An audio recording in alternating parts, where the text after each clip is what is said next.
ata ito. Isang kalunos-lunos na aksidente ang nangyari noong linggo, ika-13 ng Nobyembre, ganap na alas 10:30 ng umaga.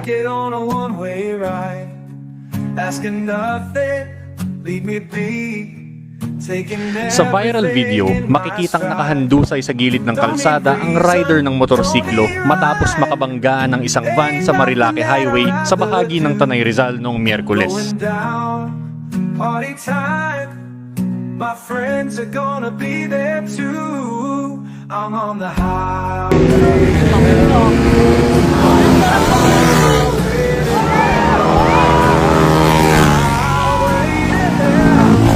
I'm on the highway to hell.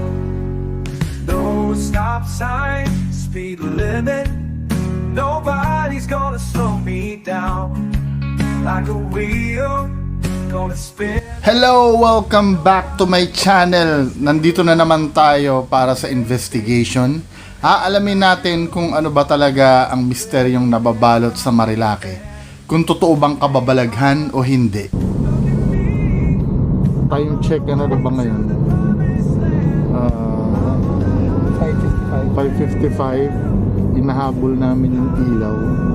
Baka meron pang masulyapan sa drone. Papuntang Marilake na to, no? Ano expectations mo mamaya? Sa Marilake dito? Sa Marilake? Sana, since kasama natin si Red, yun. Mukhang okay sana, no? At syempre, dahil special ang ating episode, kasama natin si Sir Ed Caluwag para magkaroon ng opinion regarding sa spiritual na aspeto. At ako naman, titingnan ko yung logical aspect nitong gagawin naming investigation. Titingnan ko kung anong kinalaman nito sa mga aksidenteng nangyayari or kung may explanation pang iba. So ito na, nagtatanong-tanong na si Sir Ed dito sa paligid kung ano yung magiging expectations, kung ano yung mga paniniwala dito sa lugar na to. Mapapanood nyo naman lahat yan pagdating sa pag-in-upload na yung vlog ni Sir Ed. Feeling ko, sir, hindi ba pwedeng elementals yun na peaceful yung daan tapos nadidisturb nila? Pwedeng ganun, ano? Kaya isa sa tinitingnan ko kasi is yung kwento na dahil yun na yung naririnig ng mga kaya sabi niya kasi iba feeling may nataan kasi which is wala pa naman actual na kasi. okay. Pero kasi hindi nila, kung ride lang talagang intention nila, hindi mo naman mararamdaman yun eh. Ibig sabihin, out of nowhere, nafe-feel nila yun. Pwede na may basihan yung nararamdaman nila. Kaya lang nga, yung isa sa ano kasi, issue niya yung kapag nag-create na ng yung isang area kung saan may namatay, basta dumaan, bago ka palang dumaan doon dahil alam mo yun. Oo, pwede, no? Prior imagination na baka makita mo yun. Okay. Pero ano yun, paranormal yun or psychological? Paranormal siya in a way dahil nagiging paranormal siya pero nag-start siya as psychological dahil sa iniisip. Doon siya nakikreate? Oo, nakikreate siya kasi na every time na pampapass by ka doon, nag-iiwan ka ng energy ng fear. Okay. So yung energy na yun, sasakyan ngayon niya ng entities.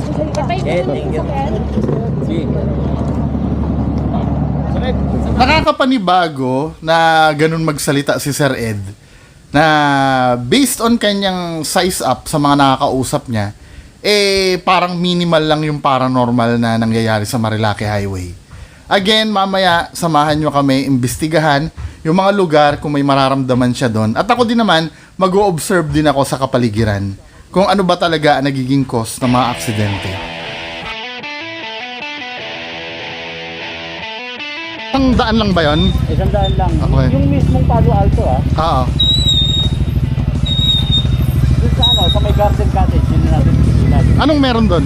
Yung rider na pumailalim sa ano, sa SUV. Alin na mauuna doon? Mauna yung garden cottage. Ay, hindi na siguro. Yung tatlong location lang. Palo Alto na lang. So after ng mga interview na nangyari, kumausap kami ng mga rider, dinaanan namin ito si Kuya Asyong tsaka si Sir Nick Fuentes na sila na yung mga familiar do sa lugar, mga batikan na riders na ito. So sila yung mag-guide sa amin kung saan yung mga famous na lugar kung saan na-aksidente yung mga tao sa Marilake Highway.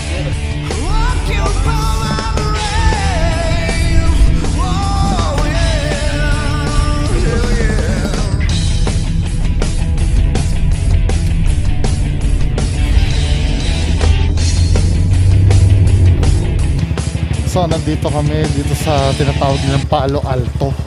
Yan yata yun, oh. Palo Alto. Akala ko kung ano yung Palo Alto na yun. Sa may... Hindi pa yata to part ng Marilake, ano?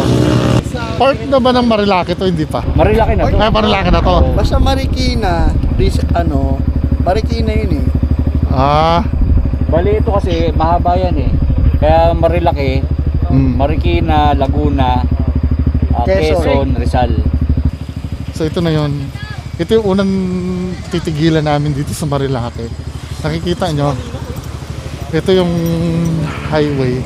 Wala naman masyadong nadideds daw dito. Nag-overshoot lang. Pero isa ito sa mga sikat na dinadaanan katulad yan, oh.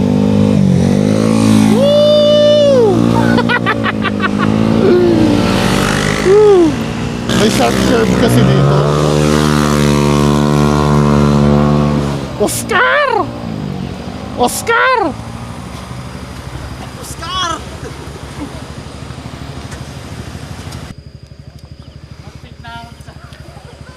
Ito yung famous na Marilake Highway.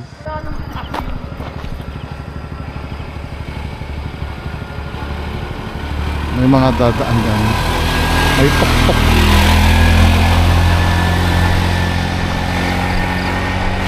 Takot eh, no? So, dito hindi pa ito yung parang pinaka-notorious na disgrasyahan. Wala namang masyadong namamatay daw dito. Doon pa tayo sa may bandang dulo pa. So, andyan sila, doon sila nakapark.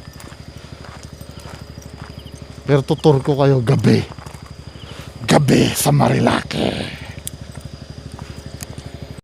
So ayun, nakakatakot kung nakakatakot dahil sobrang dilim niya.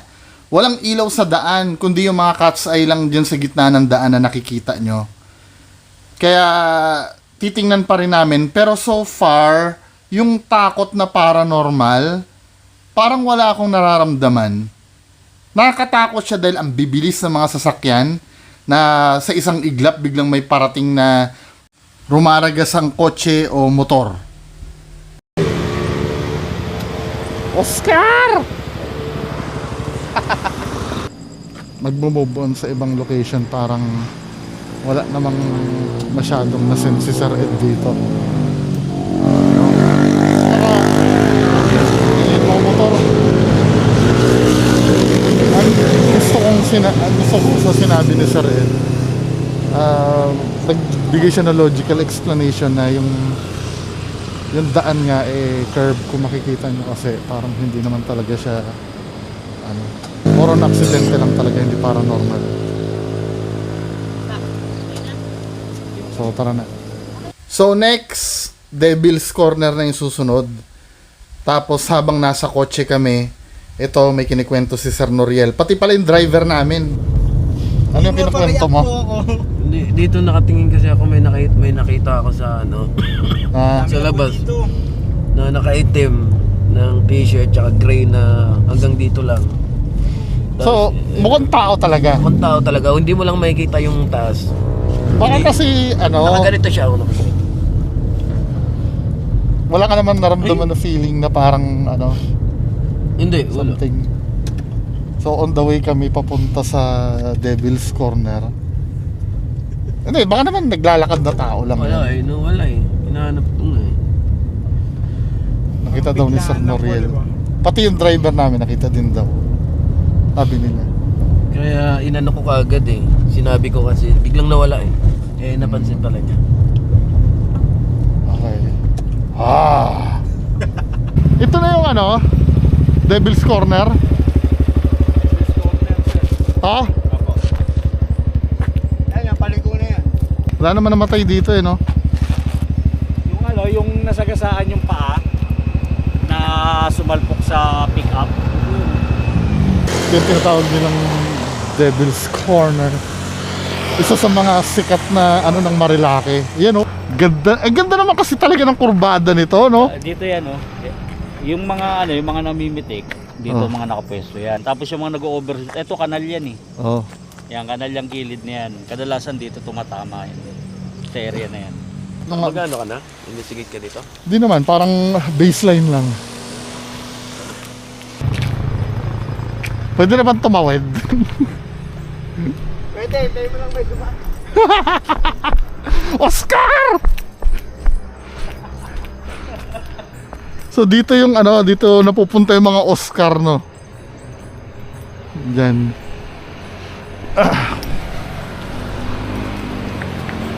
So ito yung curve eh.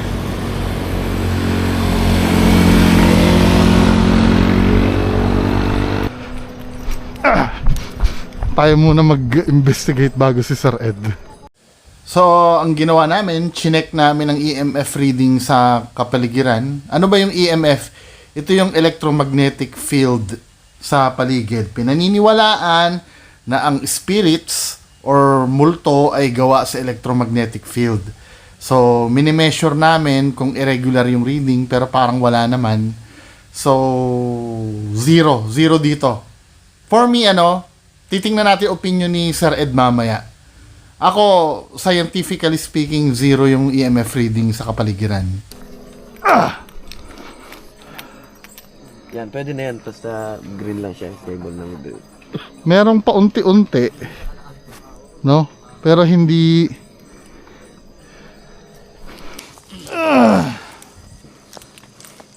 Oscar! Oscar! Oscar!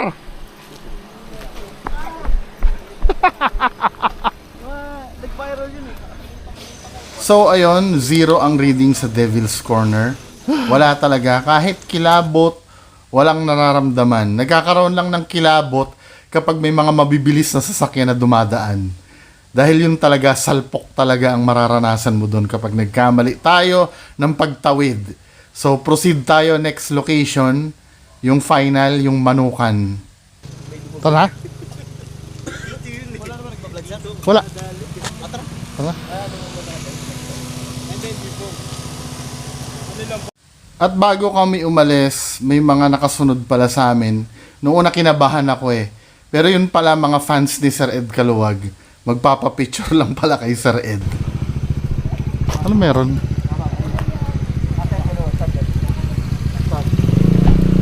Sabi mo picture? Flashlight mo na. Ay, may ano. One, two, three. So nandito tayo. Ito na yung spot. Yung kilala nyo si Superman. Parang dito yun eh.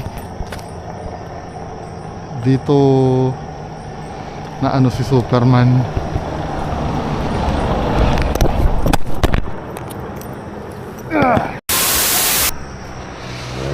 Tapos lumipad si Superman dito sa kabila. Yan.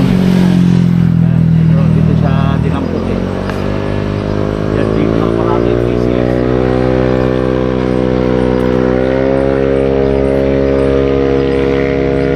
Buhay pa naman yun, di ba? Sa ospital na namatay. Hindi, parang Dito na rin namatay? parang dito na rin mga Saan ba yung banda na ano? bali dito to kasi dito dire-diretso sila rito eh. Oh. Ayun yung paliko, di ba? Ayun yung nadali. Saan banda dito? Parang dito ito yata ito. Ayan, pingas oh. So dito yung may nalaglag. Dito yung may nakaupong magjowa, di ba? Oo, dito yung may nakaupo. Yung may PCX na wasak. Oo, kasi ito yung puno eh. So ito yung tinutukoy nila na Manukan. Parang dito sa part na to nabunggo yung ano eh. Nabunggo yung nag-Superman, si Oscar. From dito, yung paliko na. Dito marami nakatambay eh. Pero hindi naman pala siya masyadong curve talaga, no? Dahil pababa eh, oh. Hindi ba banda dito yon? Hindi, dito yun. Diyan? Kasi pamula rito, dito sa area, dire-diretso sila. Nandun ka ba nung time na yan? Hindi, napanood ko lang. Kasi dito kami tambay eh, diyan kami tambay Oh. unahan. Then, Dito, dire-diretso sila rito. Pagliko rin, nakaliko na si Superman dito eh. Oh. Sa area na to. Dito sila. Dito mismo yun. Oo. Dito mismo yun. Siguro yung may tipak dyan. Kaya, yan. Yung tipak na yan. Diyan tumama. Panoorin nga natin sa YouTube. Yun lang guys. Yeah. Sabi mo na para malaman. Dito. Ayun. yun lang muna signal, papanoorin sana. Dito bumagsak yung ano no, yung motor. Diyan bumagsak yung motor. Ayun o. Ayun o. Tipak po, diba? Ah, Ayun o, may tipak pa o. Ano ba to? Ayun o. Fresh na fresh pa. baka umi-straight ako ah. Tapos parang dito nalaglag yung magjowa eh. Oo. Patay ba yun? Hindi. Yun lang. Hindi naman. Slight lang. Patay sila do sa ano nila. Do sa jowa nila. Sa mga ano nila. Do sa partner nila. Sila. Nahuli. Issue! Dito sila umihi ng ano. Tapos yung sumalpok dito, si Superman, doon. Si Nurse, saan pumunta si Yan, Nurse? dyan sa area na yan. Dito? Oh. Ano yun dito? Nurse ako! Nurse ako! Oscar! So nandito na kami sa lugar na tinatawag na Manukan. Kaya pala tinatawag na Manukan to kasi literal talaga na may mga manok. Tingin ko parang may farm siya sa gilid ng daan eh. At nandyan din yung mga nilagay na outpost ng mga pulis. Nagpaalam na rin kami dyan para at least alam nila kung anong ginagawa namin. So, yung lugar, madilim talaga, ano? Madilim. Feeling ko yun ang major factor na nagbibigay ng takot vibe dito sa lugar ng Manukan. Yung pagkadilim. Actually, lahat naman ng lugar madilim eh. Kaya ngayon, ang ginawa namin, naghiwa-hiwalay kami. Sila Pinoy Soldier, si Noriel Gash Trip, tsaka grupo ni Sir Ed Kaluwag. So, try mo double. Ano, isa pa man. Kuya, saan yung, ano, yung big bike ka mo? Eto dito. Pero ano lang, mahina yung top lang. Ay, sorry, sir. Okay lang. Tanda dyan. Dito mismo namatay yun. Ano ba yung ba may mag-asawa ba yun? Hindi, ano yun iba? eh, iba yun. Yung mag-asawa kasi malayo na yun eh, doon na sa Ah, building. So bali nangyari yata nun, mabilis yung motor. nag-overshoot dito. Dito mismo siya namatay. Kaya nung parang kinabukasan, binili ka, nagtirik silang kandila rito. Ah. Sige nga, anuhin ko nga dito. So dito sa spot na to, napagpasyahan kong gumamit ng spirit box. Tinry ko makipag-communicate. Baka sakaling may sumagot man lang or kahit anong paranormal na mangyari.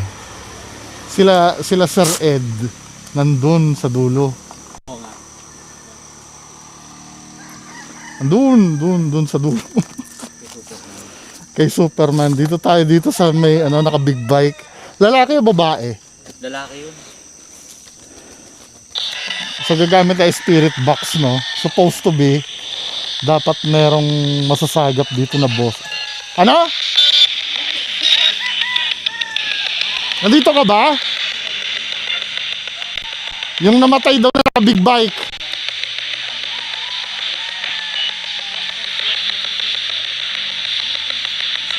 Hello? Ano?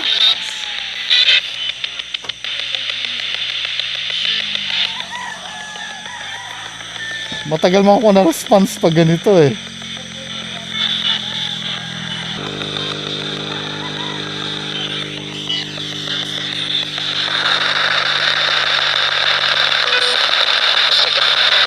Sabi mo nga Oscar.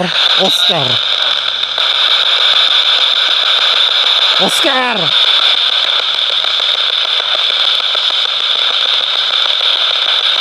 Hello?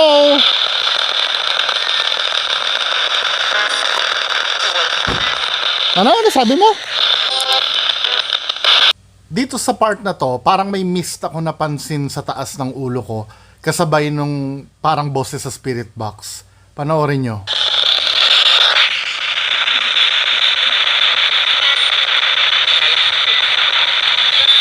Hindi ko may... Ano? Nakikita nyo yung mist na yan, yan nasa ibabaw ng ulo ko. Wala po nagve-vape sa amin. Ano sa tingin nyo?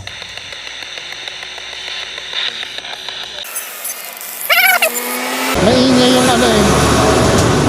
Maingay yung kapaligiran eh. Maraming daan ng daan. So time check, mag-1 o'clock na rin. At dahil matagal-tagal na rin ako dito sa pwesto ko, nakapag-decide na ako na makipag-meet kila Sir Ed Caluwag. Ando si Sir Ed sa dulo, narinig ko yung boses niya. Doon sa may namatay na Superman. So dito si si Superman from dito. Dalawa sila nagkakarera, di ba? From dyan, dire-diretso sila doon dito. Doon sa may puno. Doon sila na deads. Ay, isa lang pala yung na deads doon. From doon, dire-diretso siya dito. Dito siya nag-crash. Dito sa part na to. Nag-overshoot. So tingnan natin ko. Nag-spirit box ako doon, parang wala naman nakuha eh. Residual lang ano. Pero ang na-prove dito, ang accident more on sa diskarte lang ng rider talaga. Yung imagination. Nadulot. Namatay doon sa lugar. Yun ang panghahawakan nila. Oo, kaya anong nangyayari, every time na malapit na sila doon, bumobomba. Kasi nga, Kasi takot na baka may makita fear. nila physical. Baka makita nila mag-appear. So yun yung nangyayari. yung mga testimony nila na may nakikita sila or may na Yung mga testimony na may nakikita, yun yung Kasi nga, hindi naman siya sigurado yung una eh. Kunwari, yung unang nakaramdam, nagkukwento yan. May nakita ako doon. Nakwento kay kuya. Nakwento ni kuya sa kanya. Ito, nakwento sa iba. So kung kayo ay 20 na nakakaalam nun, kayong 20, every time na dadaan dyan at may kasama kayong iba, kukwento nyo rin yan. So kapag yung nakwentuhan ninyo, dumaan na mag-isa lang, alam niya kung nasaan yun. Okay, parang ang mangyayari, may expectation na siya na parang may makikita siya. Ang tendency, bago siya dumating doon sa spot, nag-aano na siya, may trigger point na meron na siyang parang fear factor. Parang nasuggestan na siya ng Dahil meron doon, matatakot siya. So nagkakaroon ng ultimo katulad nito, pag nakita itong halimbawa to signage na to, pwede niya na mapagkamalang something yan. Or kasi nga dahil meron ka ng prior na input sa mind mo na doon may nagpapakita. Paglingon mo Hahanapin mo. Paglingon mo Due to confirmation bias. Confirmation bias ang mangyayari. Hindi siya iba ang actual haunting sa residual haunting. Pero kung yung residual na yon, Magbabanish yun. paranormal pa rin naman yung residual, di ba? Paranormal siya, kaya lang Pero hindi siya yung actual na multo talaga. Recording siya nung yung nakaraan. Oo, nung event. magbabanish yan through time lang. Siguro ang tanging paranormal doon is dahil nga meron tayong yung residual energies lang. Okay. Yung pagkakataon lang na dahil may namatay o yung mismong memories nung namatay mismo Nandun. parang na-record lang sa kalsada. Or pwede kasi mag-manifest din ng visuals yun, di ba? Pagka... Manifest ng visuals kasi because of dun sa sa mga kwento. Kaya siya magkakaroon ng visuals dun sa area. Or pwedeng napanood nyo na sa YouTube, tapos parang niya lang. Magkaroon ka ng memories doon lugar. O, So, ganun. kung ikaw yung dumaan, paisip mo, doon yun eh. So pag ikaw lang yung mag-isa yung dadaan, maiisip mo na yan. So ang conclusion nyo dito, more on human error. Yes, because siguro dahil doon Sa design din ng kalsada no? Kalsada. Hindi siya iba kasi yung akala kasi ng iba ay kaya may namamatay doon, may kumukuha ng buhay. Kadalasan yun ng bintang, di ba? Hindi natin pwede sisihin yung mga namatay. Sila nga mismo hindi nila gusto mamatay eh. So bakit sila kukuha ng kapwa buhay? Wala rin naman silbi yun. Okay. So magpapatong-patong sila. So kinonfirm naman ni Sir Ed Caluwag na meron talagang paranormal na nangyayari doon sa lugar. Pero hindi yung paranormal na iniisip natin na nagiging cause ng mga aksidente doon, yung may mga nangunguha daw ng buhay or nagmumulto doon yung mga namatay. Kundi ang paranormal na tinutukoy ay yung tinatawag na imprints. So maliwanag ang major factor ng mga accidents dito ay kapabayaan din lang ng mga rider. At yung takot na na-experience nila ay more on psychological lamang. Anong findings niya? Wala, may sumagot naman na tinesting namin mag-spirit box. Kaso may mga sumagot kasi hindi siya, yung karamihan hindi relevant yung sagot. Saka maingay so re-reviewin pa rin naman. Okay. Ako din nag-spirit box din ako dun, parang wala ako response eh. Tsaka hindi naman mabigat, hindi siya mabigat eh. Mas nararamdaman ko yung hinayang eh. Parang ako nanghihinayang sa mga aksidente dito eh. Parang avoidable naman sana, kaya lang wala eh, mas ano ba kasi nararamdaman bilang rider ba? Ano ba nararamdaman nyo pag yung masarap yung dahil sikat ka, ganon? Pag nakabanking ka ng... Kadalasan gano'n na nangyayari. Yung mga rider na Wala namang pustahan yan, di ba? Wala, kasi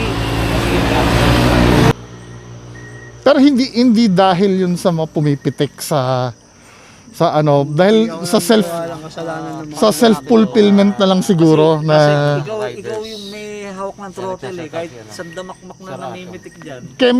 Kaya may pumicture o wala, yung fulfillment mo na nakabanking ka ng cool. Nagiging kasalanan lang ng mga pumipitik dyan.